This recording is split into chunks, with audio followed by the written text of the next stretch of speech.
आज मसीह आनसंग होंग की मुकद्दस पैदाइश की 108वीं सालगिरह के मौका पर आए हम इकट्ठे खुदा के कलाम का मुताला वाजबा उन्वान खुदा से ताल्लुक रखने वाली जिंदगी से करते हैं।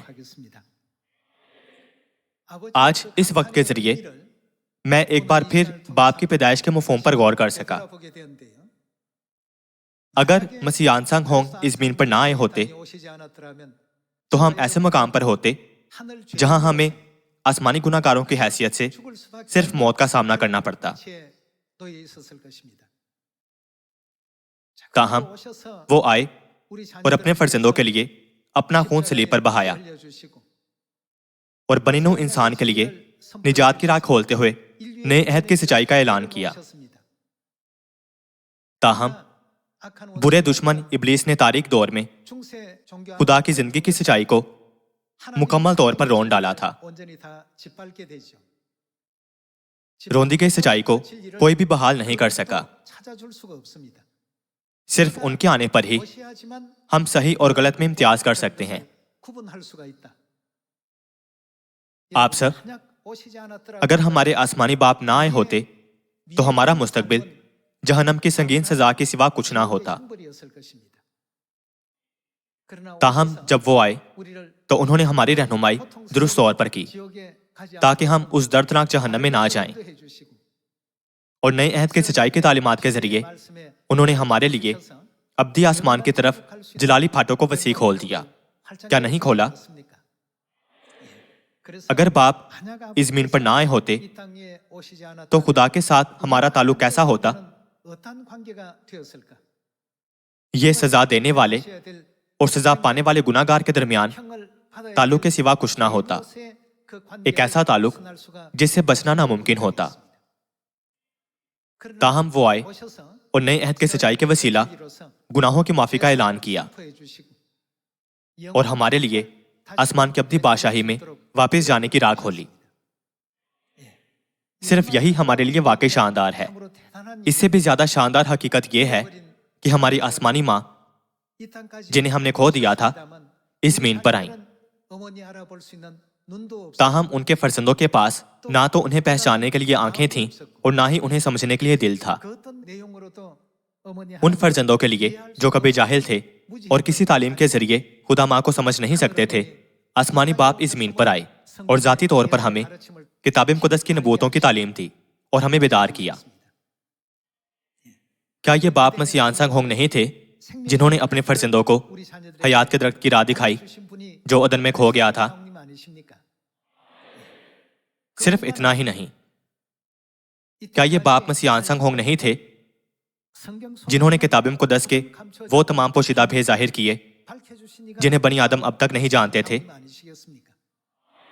खुदा ने लोगों को हुक्म दिया है कि बाप और बेटे और रुल कुद्स के नाम से बपतिस्मा लें, लेकिन दुनिया की तमाम कलीसियाओं ने नामों के बजाय बाप, बेटा और रुल कुद्स के अलकाबात से बपतिस्मा दिया है।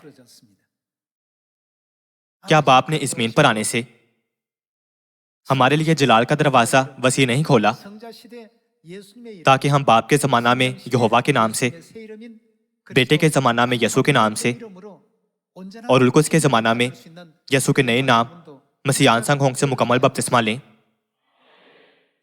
जब हम इन बेशुमार चीजों पर गौर करते हैं तो हमें एहसास होता है कि अगर बाप ना आए होते तो निजात हमारे लिए नामुमकिन होती और आसमान नाकाबिल रसाई होता।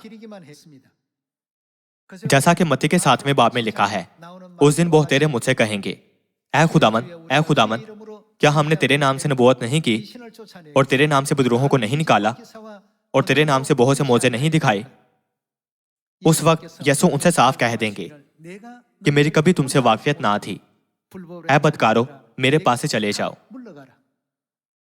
हमारे पास ऐसे लोगों में शामिल होने के सिवा कोई चारा ना होता। हमें ना तो खुदा की मर्जी और ना ही नई अहद की शरीयत मालूम होती और ना ही हमें यह मालूम होता कि सयोन कहाँ है और आखिरी दिनों में आफतें हम पर आती हैं तो हमें कहाँ भागना है। दुनिया अब तक ऐसी ही सूरत हाल से दो चार है। इसीलिए बाप आनसंग होंग इस ज़मीन पर आए और 37 वर्षों तक खुशखबरी की राह पर चलते रहे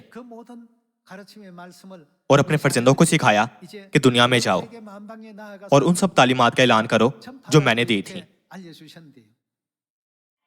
हम निजात की खबर सुन चुके हैं और निजात का मौका पा चुके हैं, मगर दुनिया के लोगों ने अभी तक इसे नहीं सुना है। चूंकि बाप और माँ ने हमें अपने होंठों के जरिए उनकी रहनुमाई तौबा को करने का मौका बख्शा है, इसलिए हमें सामरिया और जमीन की इंतहा तक इस खुशखबरी की मुनादी करनी चाहिए।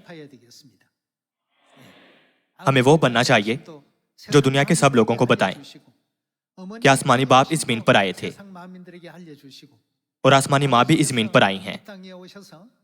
हमें वो लोग भी बनना चाहिए जो वफादारी से तमाम बनी आदम को नए अहद की सच्चाई की राह पहुंचाते हैं, जैसे बाप ने आकर अपने फर्जंदों को आगाह किया था।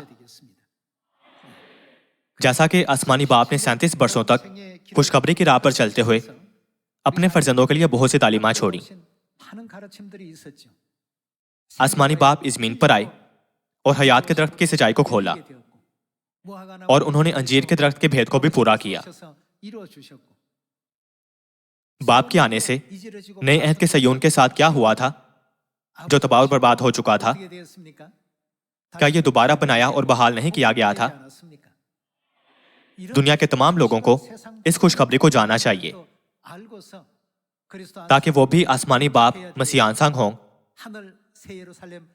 और नई यरूशलेम आसमानी माँ को कबूल कर सकें और तमाम कौमों के लिए रूह और दुल्हन के पास आने का जलाली दरवाजा वसी खुल जाए। इस नए साल में खुशखबरी की मुनादी तमाम मुमालिक, तमाम खित्तों, तमाम शहरों और तमाम देहातों में की जानी चाहिए जिन्होंने अभी तक सच्चाई की खबर नहीं सुनी है। आप दुनिया में कहीं भी जाएं, जब हम कहते हैं मसीह आंसांग हो, तो शायद वो जवाब दें, मैंने इस सच्चाई के बारे में सुना है। और जब हम कहते हैं कि निजात पाने के लिए आपको माँ पर ईमान लाना होगा, तो वो शायद जवाब दें, मैंने ये सुना है। 2026 में हमें मुबहम तौर पर उम्मीदों पर कायम रहने के बजाय अपनी उम्मीदों को हकीकत में बदलने की हर मुमकिन कोशिश करनी चाहिए। क्या यही वजह नहीं कि बाप इस जमीन पर बने नुए इंसान को बचाने आए थे? तो फिर सयून के फर्जंदों को भी उनके निजात के काम में हिस्सा लेना चाहिए, क्योंकि हम उनके फर्जंद हैं। उन्होंने हमारे गुनाह माफ किए हैं, हमारे इख्तियार को बहाल किया है और हमें आसमान की बादशाही में शाही काहिनों का फिरका बनाया है। क्या बाप मसीह आंसांग हों इस जमीन पर इसी वजह से नहीं आए थे? आज ना सिर्फ हमारे सयून के तमाम खानदानी अराकीन के लिए बल्कि दुनिया के सब लोगों के लिए भी ये बहुत पुरमुसरत वाकया है। ये वाकई एक पुरमुसरत और बाबरकत वाकया है। ताहम बाप ने अपने आप को कुर्बान किया और इस जमीन पर दुख सहे। अपनी 37 साल खुशखबरी की जिंदगी में एक मुश्किल मुशक्कत से लेकर अपने फर्जंदों को बचाने के काम तक हर कदम जो उन्होंने उठाया दुखों का लम्हा था। फिर भी वो इंसानों को बेदार करने के लिए जो कुछ भी नहीं जानते थे, कदम ब कदम दुखों की राह पर चले।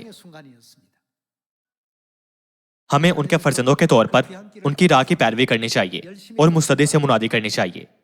हमें सयून को ऐसी जगह बनाना चाहिए जहां भाई और बहनें एक दूसरे का ख्याल रखें और एक साथ चलें, उसी तरह जैसे बाप और माँ ने हमें अजीज रखा और हमसे मोहब्बत रखी। मैं जानता हूं कि आप सबके खानदान हैं। खानदान होने का क्या मतलब है? खानदान के सरबराह के तौर पर बाप की नुक्ता नजर पर गौर करें। क्या आप सोचते हैं कि बाप ये चाहेंगे कि उनके फर्जंद हर रोज झगड़ा करें? फर्ज करें एक भाई अपने भाई पर तोहमत लगाता है और एक बहन अपनी बहन पर तोहमत लगाती है और वो हर रोज लड़ते और फरीक चुनते हैं। क्या कोई बाप ऐसा चाहेगा?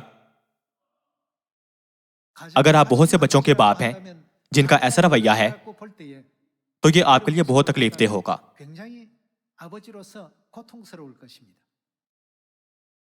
अगर हम इसे समझते हैं, तो हमें आसमानी बाप के दिल को समझने की कोशिश करनी चाहिए।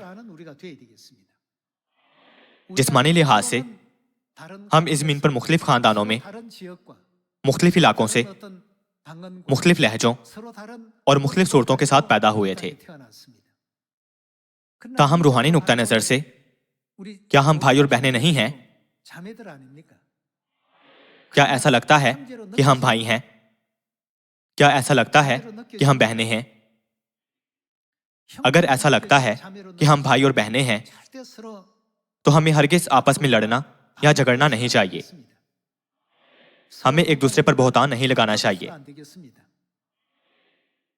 क्या खुदा यूहन्ना बाब 13 में हमें ये हुक्म नहीं देते कि एक दूसरे से मोहब्बत रखो? ये वो बातें हैं जिन पर बाप और माँ ने हमेशा अपने बच्चों को जोर दिया है। इस मोहब्बत की गहराई और शिद्दत को बयान करते हुए यसू ने कहा, जैसे मैंने तुमसे मोहब्बत रखी, तुम भी एक दूसरे से मोहब्बत रखो। खुदा ने हमसे कैसी मोहब्बत रखी? क्या यह किताब मुक़द्दस में दर्ज नहीं है कि उन्होंने हमसे ऐसी मोहब्बत रखी कि हमारे लिए अपनी जान भी दे दी? इस हद तक हमें अपने भाइयों और बहनों का ख्याल रखना चाहिए। ये आसान नहीं है, सही?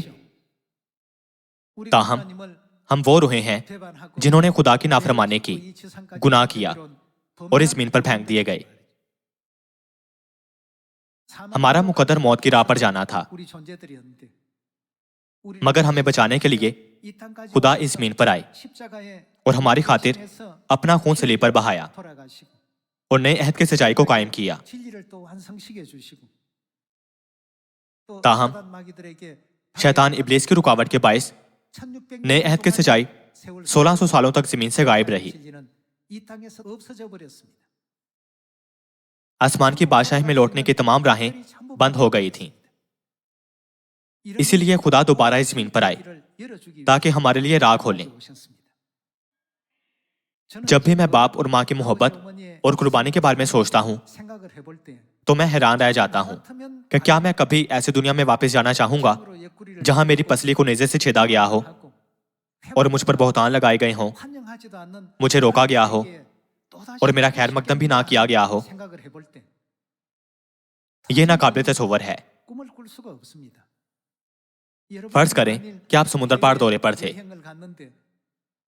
जहां आपको बांधा गया, सलीब पर लटकाया गया, तमस्कर उड़ाया गया और सताया गया और आपकी पसली को नेज़े से छेदा गया। आपने इस तरह जान दे दी। अगर उस मुल्क में आपके क़याम के दौरान कोई जगह हो जहां लोग आपकी बेइज्जती करें, तमस्कर उड़ाएं, सताएं और हर किस्म की तकलीफ का बायस बने, तो क्या आप कभी दोबारा उस मुल्क का दौरा करना चाहेंगे? ताहम बाप दोबारा इस जमीन पर आए क्योंकि ये जाहिर था कि अगर वो अपने फर्जंदों को अकेला छोड़ दें तो वो सब हलाक हो जाएंगे। अगरचे उनके नुक्ता नजर से ये जमीन ऐसी जगह नहीं थी जहां वो जाना चाहते थे, मगर वो अपने फर्जंदों को बचाने के लिए दूसरी बार जाहिर हुए थे। जब हम इब्रानियों बाब 9 आयत 27 ता 28 पढ़ते हैं, जहां कहा गया है कि वो दूसरी बार दिखाई देंगे, तो हम हैरान होते हैं कि क्या ये वाकई इसलिए था कि वो दूसरी बार आना चाहते थे या उन्हें कुछ और काम करना था। जब हम इस पर गौर करते हैं तो हमें एहसास होता है कि बाप की मोहब्बत हरगिज मामूली नहीं थी। तो फिर हमें खुद से पूछना चाहिए, अपने भाइयों और बहनों की खातिर और उन बहुत से अराकीन की खातिर जो सच्चाई में आएंगे, इस दुनिया के गुनाह और निजास्तों को दूर करना होगा। क्या मैं भी ऐसा कर सकता हूं जैसा आसमानी बाप ने अपने फर्जंदों के लिए किया था? क्या मैं इस किस्म के सब्र से काम ले सकता हूं? आप सब, हम अपने भाइयों और बहनों के लिए मोहब्बत में बाप के मुशाबे बने। सयून में तमाम भाइयों और बहनों को बाप के नक्शे कदम पर चलने के काबिल हो जाना चाहिए। हम अब तक कमजोर और नाबालिग हैं। फलों के लिहाज से वो लम्हा आएगा जब फल मुकम्मल तौर पर पक जाएंगे और उन्हें तोड़कर हासिल किया जा सकेगा। जब हम अभी तक कामिल नहीं हुए तो हम आसमान की अपनी बादशाही की आरजू कैसे कर सकते हैं? आज बाप की मुकद्दस पैदाइश की 108वीं सालगिरह की यादगारी तकरीब के जरिए सयून के तमाम फर्जंदों को, अपने भाइयों और बहनों को महज ऐसे लोग नहीं समझना चाहिए जो हमसे मुख्तलिफ मकाम पर खड़े हैं। ये समझते हुए कि वो वाकई हमारे आसमानी खानदानी अराकीन यानी हमारे सच्चे भाई और बहनें हैं, हमें बाप और माँ के दिल से उनकी देखभाल करनी चाहिए।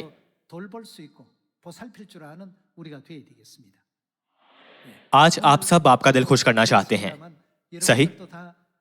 मैं भी ऐसा ही महसूस करता हूं।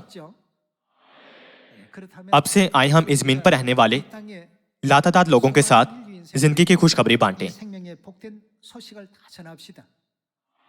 जिस तरह आसमानी बाप ने हमें हयात के दरख्त में से खाने की राह दिखाई थी, आए हम इसे दुनिया में हर एक के साथ बांटें। आए हम दुनिया में सबको सिखाएं कि आसमानी माँ नई यरूशलेम इस ज़मीन पर आ चुकी हैं।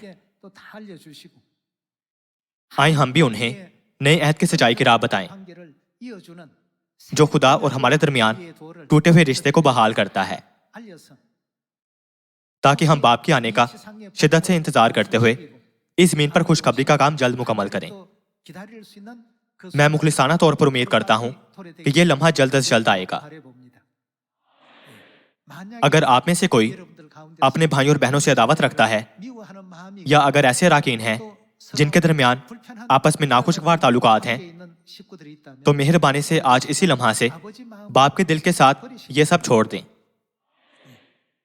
आसमानी बाप और आसमानी माँ जान देने तक हमसे मोहब्बत रखते हैं और कहा, एक दूसरे से मोहब्बत रखो कि जैसे मैंने तुमसे मोहब्बत रखी, तुम भी एक दूसरे से मोहब्बत रखो।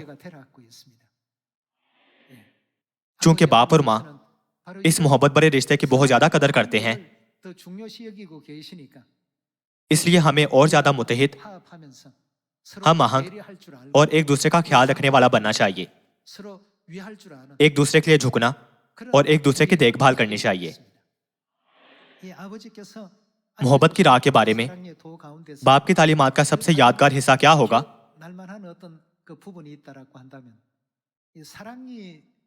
सादा लफ्जों में कहें तो मोहब्बत कभी तकमील को नहीं पहुंच सकती अगर हम सिर्फ उस चीज की पैरवी करें जो हमारे लिए खुशी का बायस हो। मोहब्बत जो सिर्फ खुद को मरकज बनाए हरगिज तकमील को नहीं पहुंच सकती। इसलिए हमें इस मामले पर गौर करना और पूछना चाहिए, मैं तो खुश हूं, लेकिन क्या दूसरे भी वाकई खुश हैं? जब हम खुद को ऐसे मकाम पर रखें जहां हम अपने आसपास दूसरों का ख्याल रखें और उन्हें खुद से बेहतर समझें, तो भाई बहनों में गलत फहमी, अदम एतमाद या अदम इत्मीनान नहीं रहेगा और हम इत्तेहाद, हम आहंगी और मोहब्बत को मुकम्मल कर सकेंगे। आसमानी बाप ने आसमानी जलाल छोड़ दिया और इस ज़मीन पर जिस्म में आए जहां उनका खैर मकदम नहीं किया गया था। ये वो राह थी जिसे वो इख्तियार नहीं करना चाहते थे, लेकिन क्या वो इस ज़मीन पर दूसरी बार नहीं आए थे क्योंकि उन्होंने अपने फर्जंदों के बारे में सोचा था जो तन्हा छोड़ दिए जाने पर हलाक हो जाते? अगर हम सच्चाई की इन तमाम तालीमात को सिर्फ उस वक्त समझते हैं जब हम किताबें मुक़द्दस खोलते हैं और फिर जब इसे बंद करते हैं तो दुनिया के लोगों की तरह रहते हैं, तो तालीमात बेमानी हो जाएंगी। किताबें मुक़द्दस बंद हो या खुली, क्या हमें आसमानी खानदानी अराकी नहीं होना चाहिए जो हर लम्हा बाप की तालीमात और माँ की तालीमात को हमें जिंदा रहने देते हैं? आज हम बाप की मुकद्दस पैदाइश की 108वीं सालगिरह मना रहे हैं। आज एक मुबारक दिन है जब आसमान पर लाखों फरिश्तों पर जलाल नाजिल होता है और इस ज़मीन के तमाम कौमों पर सलामती आती है। आसमानी बाप हम एक बार फिर शुक्र अदा करते हैं कि आप इस ज़मीन पर आए। ये दिन बहुत कीमती दिन है जो मसीह सांखों के साथ हमारे ताल्लुक को खुदा और उनके फर्जंदों के तौर पर मजबूती से कायम करता है। यानी बाप और बेटा, बाप और बेटी, माँ और बेटा और माँ और बेटी। अपनी खुशखबरी की जिंदगी के 37 सालों में वो ऐसे वक्त पर कोरिया आए जब वो अपने मुश्किल तरीन, तकलीफदेह और तारीख तरीन दौर से गुजरे थे। उन्होंने कोरियाई जंग के दुखों और जापानियों के तसल्लुत में जबर का तजुर्बा किया था। हता कि उन्होंने पहली और दूसरी जंग अजीम में जिंदगी गुजारी। मेहरबानी से जहन में रखें कि बाप इस ज़मीन पर इंतहाई गैर मौजू हालात में आए थे। मैं अपने तमाम आसमानी खानदानी अराकीन से कहता हूं कि वो खुशखबरी की तकमील के लिए अपने आप को वक्फ करें जो बाप अपने फर्जंदों के लिए चाहते हैं। दानियल नबी की नबूवत के मुताबिक वो आएंगे और अपने फर्जंदों की खोई हुई हर चीज बशमुल बादशाही को बहाल करेंगे। ये सब चीजें उनके आने की वजह से मुमकिन हुई। हम खुद ये काम नहीं कर सकते। हम इन्हें अपनी सलाहियतों या कुव्वत से मुकम्मल नहीं कर सकते। आसमानी बाप इस ज़मीन पर आए और नया अहद बहाल किया और हम पर आसमानी माँ को जाहिर किया और नतीजतन दुनिया के तमाम कौमों में बाप और माँ की सच्चाई की मुनादी की जा रही है। ताहम हमें अब भी नए अहद के ज्यादा कारकुनान की जरूरत है। मुझे उम्मीद है कि यह साल मुबारक साल होगा जब दुनिया के तमाम लोगों को बाप और माँ के जलाल की ज्यादा वसी पैमाने पर मुनादी की जा सकेगी। यही वजह है कि आसमानी बाप इस ज़मीन पर आए थे। ये दिन वाकई तमाम बनी आदम के लिए खुशी मनाने और खुदा को जलाल देने का दिन है। ये बहुत अहम दिन है जब फानी गुनाहगारों को गुनाहों की माफी का फजल मिलता है ताकि उनके साथ रास लोगों की तरह बर्ताव किया जा सके। ऐसे जलाली काम और शानदार मुस्तकबिल के आगाज का दिन आज है जब आसमानी बाप इस ज़मीन पर आए थे। जब हम ये सोचते हैं तो हमें बाप और माँ का 10,000 बार बल्कि इससे भी ज्यादा शुक्र अदा करना चाहिए। एक और चीज जो बाप के आने से पूरी हुई वो ये है कि इसी दिन को उस दिन के तौर पर देखा जा सकता है जब वो हमें यह एहसास दिलाते हैं कि हम दर हकीकत एक आसमानी खानदान हैं। अगर बाप ना आए होते तो क्या आप माँ को जानते? क्या हम यकीन से कह सकते हैं कि हम भाई और बहनें हैं? ये ऐसा बामानी दिन भी है जब बाप ने आकर हमें बताया कि हम एक आसमानी खानदान हैं। आसमानी खानदानी अराकीन को दुनिया के लोगों से मुख्तलिफ होना चाहिए। अगर हम आसमानी फर्जंद हैं जो हमेशा के लिए आसमान में हमेशा की जिंदगी और बरकत से लुत्फानंदोज होंगे तो हम सबको बाप और माँ के ज्यादा मुशाबे होना चाहिए ताकि बाप और माँ की मोहब्बत हमेशा सयून में बकसरत रहे। मैं आपसे दरखास्त करता हूं कि हर मुमकिन कोशिश करें कि सयून ऐसी जगह बन जाए जहां खुशी और गाने की आवाजें हरगिज बंद नहीं होती। आज के दिन जब आप ज़मीन पर आए थे हम उनको शुक्र जलाल देते हैं कि उन्होंने अपनी सारी जिंदगी सिर्फ अपने फर्जंदों की निजात का सोचते हुए गुजारी। इस अज़्म के साथ सयून के तमाम फर्जंद बाप के नक्शे कदम की पैरवी करेंगे इस उम्मीद से कि आसमानी बाप हमें किसी भी तरह की कमी को पूर्ण करें। अगर हम गलतियां करें तो हमें दुरुस्त करें और हमें आसमान के अब्दी बादशाही में ले जाएं ताकि हम वहां पहुंचें। मैं आज का वाद खत्म करना चाहूंगा। आपका बहुत शुक्रिया।